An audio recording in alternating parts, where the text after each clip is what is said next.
Heidi Klum was on a podcast. So Chris Demm may not believe this. All right. She won't. He may not believe this, but Heidi Klum was on a podcast. Does she ever come on your podcast, guys? Y'all have one. We've been calling her. We have. We've been getting in touch with Seal. Seal wants to come, but Heidi Klum just keeps denying, you know? She's still married to Seal. They've been married a long time. I think so. Oh, yeah. They've They've been apart for years. Oh, they're not together anymore? Years. Okay, I didn't know that. I don't know.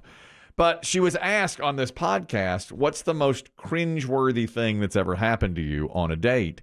And, you know, here's how naive I am. Now, I didn't know that this was a thing until Chris Demm told me about it, you know, many years ago. But here's what she said when she was asked, what's the most cringeworthy thing that's happened to you while dating? What is the most cringe thing a guy has ever done to get your attention? They put their wiener in the popcorn box. You hear that?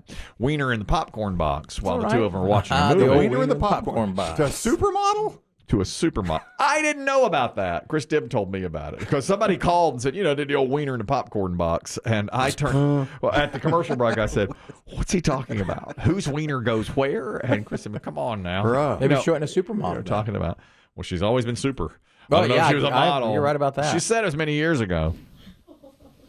They hold the popcorn box and you just keep eating, and all of a sudden I was like, yes, there was more in the popcorn box as it was sitting on his lap. Dug a hole in the bottom, shoved his little wiener sausage through it, and as I'm munching down, yes. There it is.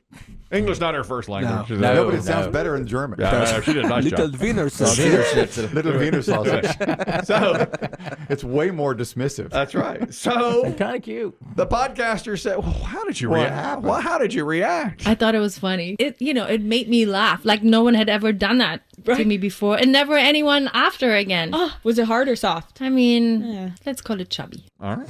And she, Well, that's it. Now, that's a podcast I could listen that's a to. good Yeah, podcast. see, that's good. That's what y'all need to shoot for.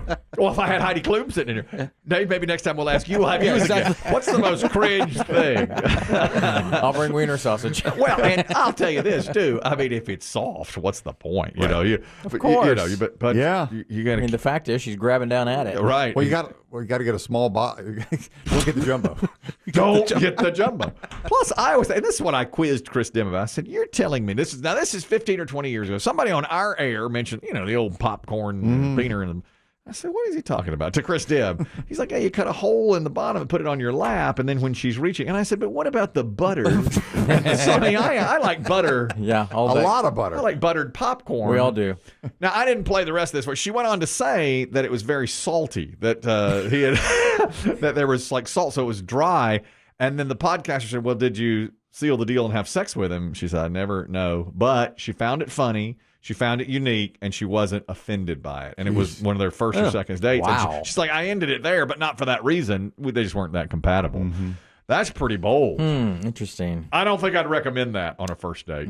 Or a second. No, you better know somebody pretty well.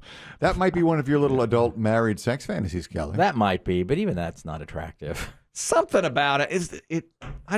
It looks so good. I ate it myself. That's a punchline to an old joke too. Isn't it? Kelly's more of the pizza delivery Yeah, I boy wanna be- with the sausage Yeah. pizza. That's my Yeah, whole yeah. thing. I want to do pizza delivery boy. She pretends she doesn't know me. I come to the house. You know. Ding dong. Yeah, you're right. Opens the lid. Oh, what's this? Of course, we're Did you order extra pepperoni? Here it is. you know, but we're in no touch delivery now, so I just have to stand there.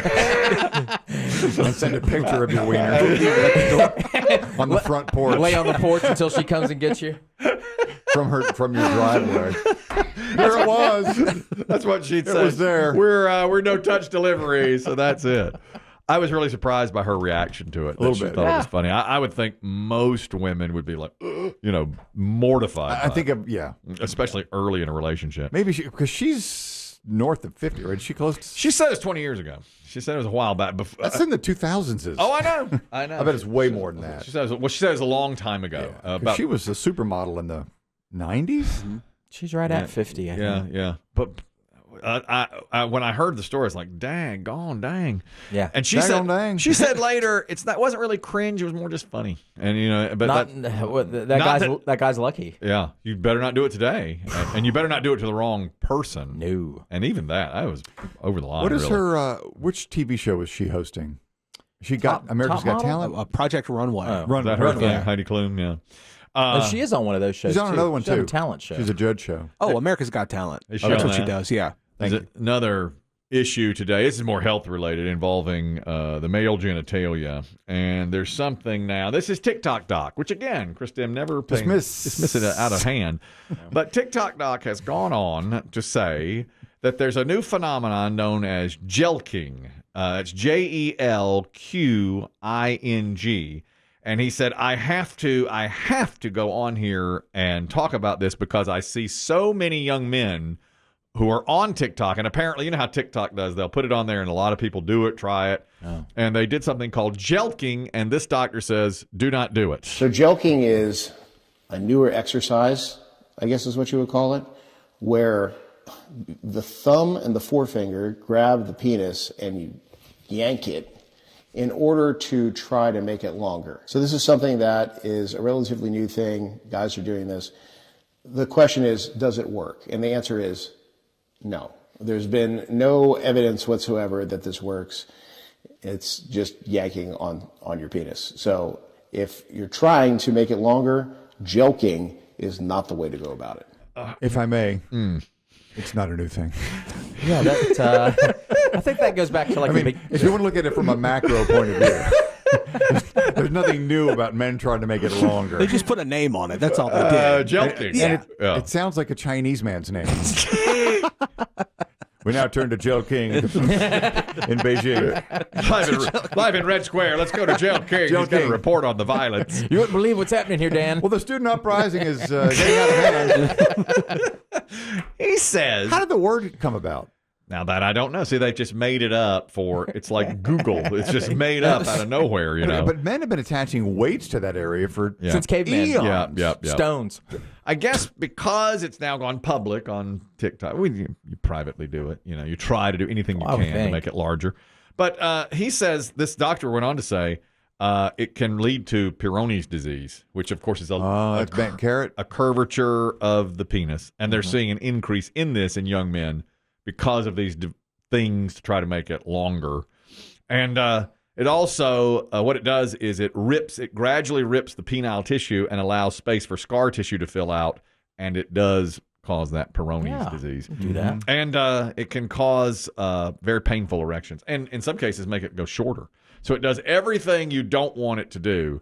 And he is saying, please, if you're within the sound of my voice, do not jelq. Step away from the joke. Do not jelq yourself. Do you think? Do you think, Kelly, your son, who's soon to be 19, has heard the term jelq? Yeah. I don't know. Sometimes he surprises me sometimes with what he has and has not heard. So I'm not sure of that. Maybe jelqing. Don't ask him. Oh, I would not. No. You can't ask him. I wouldn't ask him that stuff. No. But it's possible. You never know. He's not on that TikTok that much. He does. Really? No. Well, I shouldn't say that. He will look at some TikTok videos. He doesn't create content. He doesn't create content that I know of. Pierce, you're talking about what we just heard, jelqing. Go ahead, Pierce. So I had a friend of mine who was a doctor at Baptist Hospital who was a urologist. He called me one night. He had a patient there who had put a truck, tractor trailer truck lug nut around his penis to help his penis grow. Well, what happened, it caused the head to get irritated, and they couldn't get the lug nut off. So they had to put him to sleep to take a hacksaw and cut this lug nut off of his penis. Oh, my God. Oh, my God. Did he place the call while the guy was still in the room? You'll never believe. I can't believe this loser I just worked on. Hang on a second. I can hear you. I'm coming out of the anesthesia. A lug nut. I thought the idea was you put like a string on it and then use the weight. This guy had it in it. No, he had it around it. He had it around it. Yeah. It's not like a C-ring. Yeah. Exactly. To keep it up. And don't knock that. Okay. Thank you. But you have to have an escape release. Well, yeah, they make things now. Lug nuts don't have an escape hatch. Correct. And when I dabble in that world, in the ring, which we've talked about a few times, and I've dabbled in it, I get the very most basic one. It's rubber, like a rubber band, and then it has. So there's no. No, you don't need to. You can stretch There's it. No clamp. No, you can stretch it right out. Like those a are risky. Band. You think? Yes, because those are the ones that can get stuck on you if they're swollen. If if you have some sort of injury to the member during it and it swells up, how are you going to get it off? Well, don't you just, I mean, if you can get your fingers around it, you just pull it out and cut it with a pair of scissors. You going to do that down there? A scissor. Well, I mean, you going to get your partner's fingers around it? It seems like the safest thing to me because it is so elastic. You know, it just goes to the size that you need. It's just like a rubber band. It's that little bit of risk that makes it fun, I think. Well, and this one has a vibrating device. I mean, it's got a battery nub on the end of it, a little battery, but, you know, we never replaced it. I took it into Batteries Plus, and they were like, "You got something to fit this?" Embarrassment. They said one time. This is one-time use. You just go back to where. I can't touch that, sir. No, nobody wants to touch it. They said go back. It's only like an $8 device, and so it's basically after about a month it runs out of battery. So you go back and get a new one. That's what the guy. Hey, you're back again. You again? Welcome back to Adams and Eve's. Yeah. Remember, I have to. I don't know why I drove my minivan in there, but a lot of that's a dead giveaway. A lot of the moms were like saw it in the parking lot, and then you're like, oh no, lost it in the move, didn't you? Yeah, I still can't find it. I mean, I lost it in the move. Have no idea where it turned up. I'm not sure, but maybe someone threw it away. Maybe once we found out or talked about it, many people sent me those that you're talking about, which are more like the big leagues. This is like the A ball of of my, what did you call it? My ding dong ring. But then I got some that were metal with that escape hatch with the escape device, which is certainly you must stay away from that. Certainly. Why? I think those are less risk. I don't know. Just the fact that metal's down there is. It seems it's a lot more. Well, they're probably sturdy. soft-sided. I don't know. I've never. Well, the one I saw that was sent to me was hard. It was like a metal, like a little small handcuff. Yeah, that's not for you. You know. The one, I don't know, the one that, I mean, it's just rubber band. I mean, you could absolutely, as long as you can get a little something in there, pull it out, you take your scissors. There's not much slack in there. Well, scissor that area? Yeah. I mean, you'd have to. That's the way, that's what you want out. That's how you'd have to use it. You ever thought about upgrading? I went over to another display rack one time. They tried to upsell me one time. And so I have thought about upgrading a time or two. You know, it's a nice device. Yeah. I like it. Yeah. But we haven't used it in a while. Once we lost it in the move. Yeah, it's hard to go back. She said, don't go back. Don't bother. Don't go back. That's why I think it was lost for you. It might have been. Or one of the movers got it. I don't know. They all want it. I mean, they're notorious. You know, you see you hear about movers with nefarious stealing things like that.